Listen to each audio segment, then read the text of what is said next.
السلام عليكم وعلى كل اللي بيشوفونا، واهلا بيكم في مطبخ ساسي. ان شاء الله النهارده هنعمل حلوى تركية في 10 دقايق سريعة للعيد. كل سنة وانتم طيبين. يلا نشوف الطريقة. لو عايزة تشتركي في قناتي اكتبي في البحث فوق مطبخ ساسي،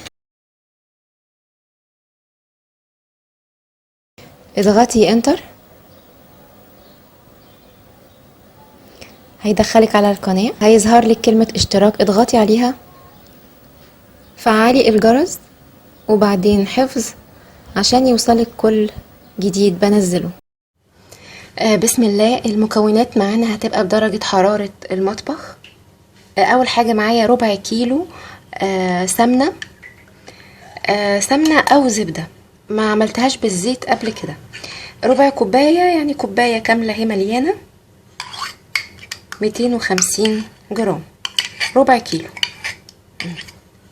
عليهم 125 جرام سكر بودر، 125 جرام يعني نص كوباية، زائد معلقة كبيرة سكر بودر، لازم بودر تكوني طحناه.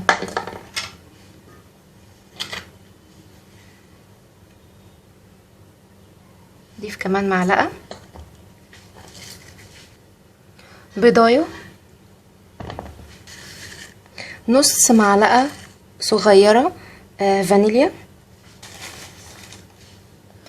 2 معلقة كبيرة نشا،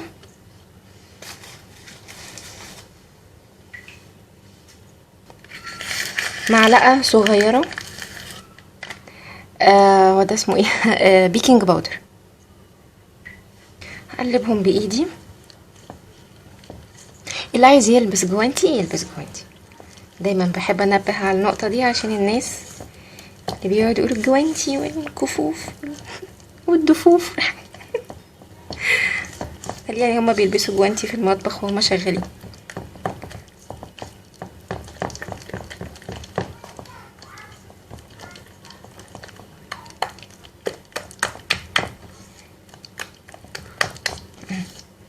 نمزج بس المكونات مع بعض، وبعدين هبتدي اضيف الدقيق.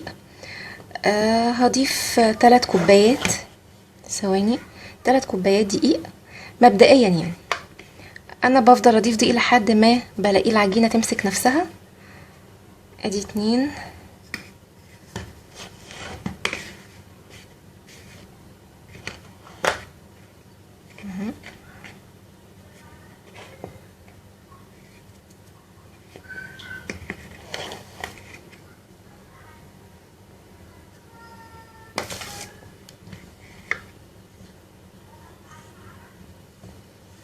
بسم الله.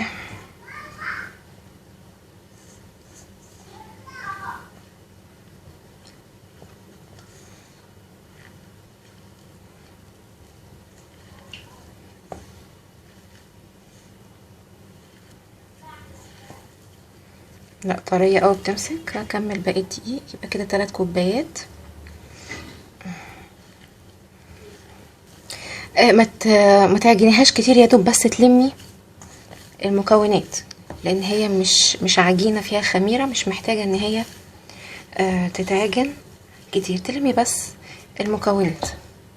هعمل زي ما عملت في الغريبه والبسكوت في رمضان، الحاجات اللي فيها نسبه سمنه او زبده عاليه، اللي هي زي البسكوتات والبيتي فور والغريبه والحاجات دي، ومنهم الحلو اللي احنا بنعمله النهارده.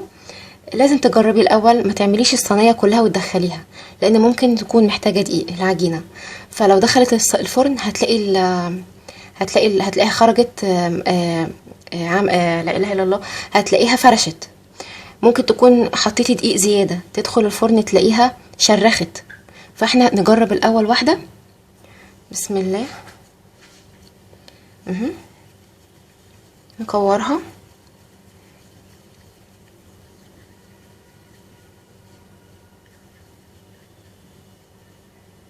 ماشي، نضغط ضغطة خفيفة بس كده اهي، وبالسكينة متقطعيش للاخر. الفرن دلوقتي انا بسخنه على درجة حرارة 150 اهي. نجرب واحدة الاول، طلعت حلوة هنشكل بقية العجينة، ما طلع فيها حاجة مش متظبطة نظبطها. الصينية ما تدهنيهاش اي مادة دهنية. بعد ما طلعت من الفرن طبعا سبتها تبرد. طلعت شكلها حلو، ما فرشتش وفي نفس الوقت ما شرختش، بس انا سبتها احمرت شوية، انا عايزاها افتح من كده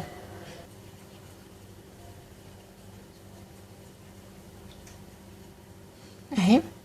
ممكن ضغطة خفيفة في النص بالسكينة. بسم الله، مش شايفة.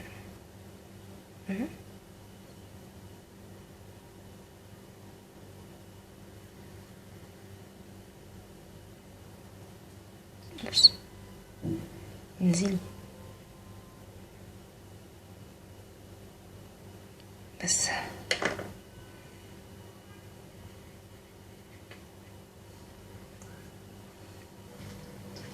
هدخلهم الفرن على درجة حرارة 150 لمدة 25 دقيقة.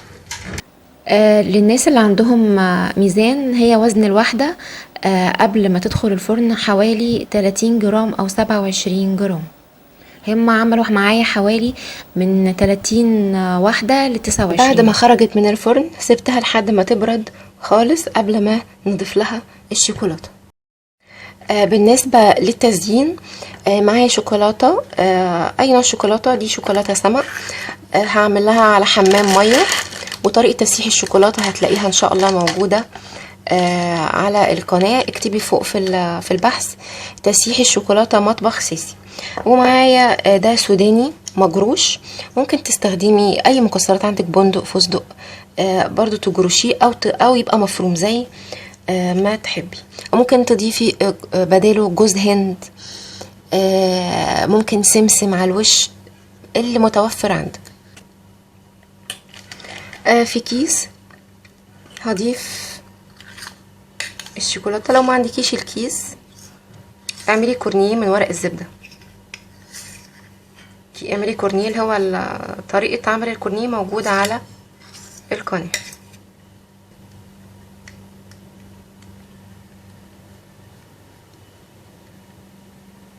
نملى الفراغات.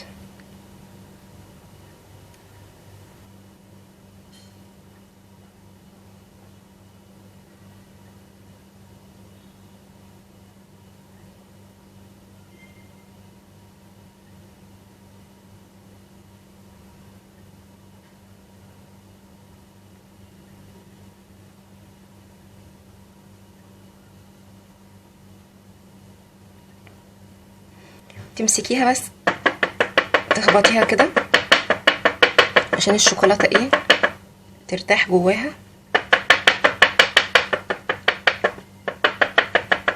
وهجيب المكسرات واحطه في النص.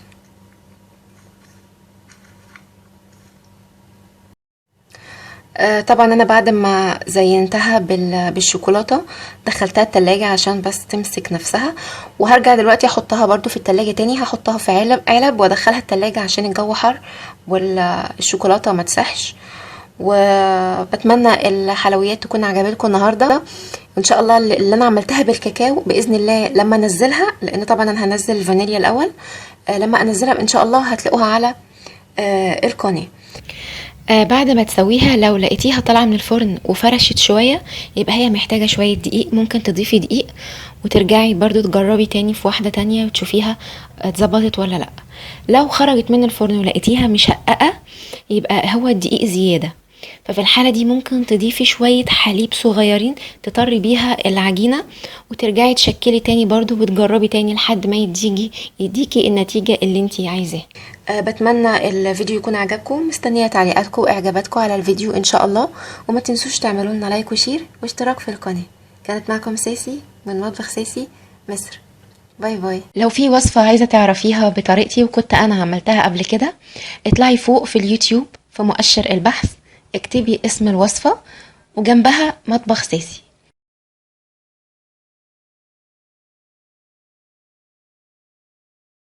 واضغطي انتر، هتظهر لك الوصفة لو انا كنت عملتها قبل كده. وان شاء الله المقادير هتلاقيها موجودة تحت الفيديو في صندوق الوصف. صندوق الوصف قدامنا على الشاشة، موجود في الجنب مثلث. المثلث ده تضغطي عليه هيفتح لك صندوق الوصف.